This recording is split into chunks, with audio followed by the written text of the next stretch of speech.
今仔日透早4点外有传出一只中国渔船伫咧金门的石东定岛外海，甲另外一只船相撞沉落海。船顶拢总有7个人，其中3个人失踪。咱的海巡是随派出3只巡防船到现场，但是无发现失踪的人。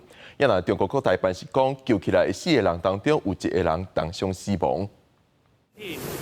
小总统81与中国海巡艇进行联合搜救。中国渔船闽良鱼60877传出17透早4点外，伫金门东顶岛外海，甲不明船只相撞沉船。船顶7名船员，其中4个人获救，3个人失踪。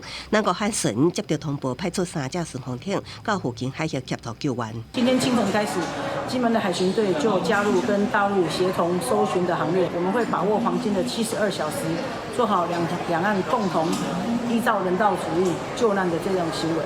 案发海域离金门东顶岛东方大约6.5海里，含在水域外3.2海里。海巡人员赶去现场，无发现落海人员，徛伫领导精神，联合现场海域对岸的搜救船全力扩大搜救。中国国台办发言人朱凤莲下昼也证实，事发了后，两岸共同参与搜救，目前获救4名船员，方转移到岸顶，1名当伤船员经过抢救无效死亡。因为昨日中国休渔期才解禁，对岸渔船拢出海，金门区议会已经通知渔民唔通伤挖近对岸的船只，避免发生冲突。到金门海域这边偷抓鱼啊！偷抓鱼？对啊，真的就是都很靠近我们这边这样。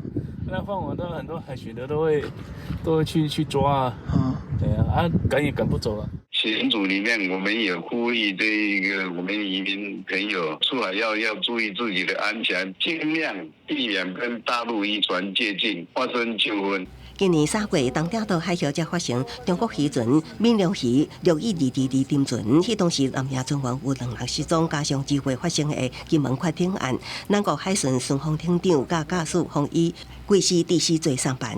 金门检方调查了后认定罪证不足，无起诉。今嘛，佫拄着对岸休渔期解禁，金门附近海峡出现大量的中国渔船，可能佫会互海上的气氛变得紧张。记者综合报道。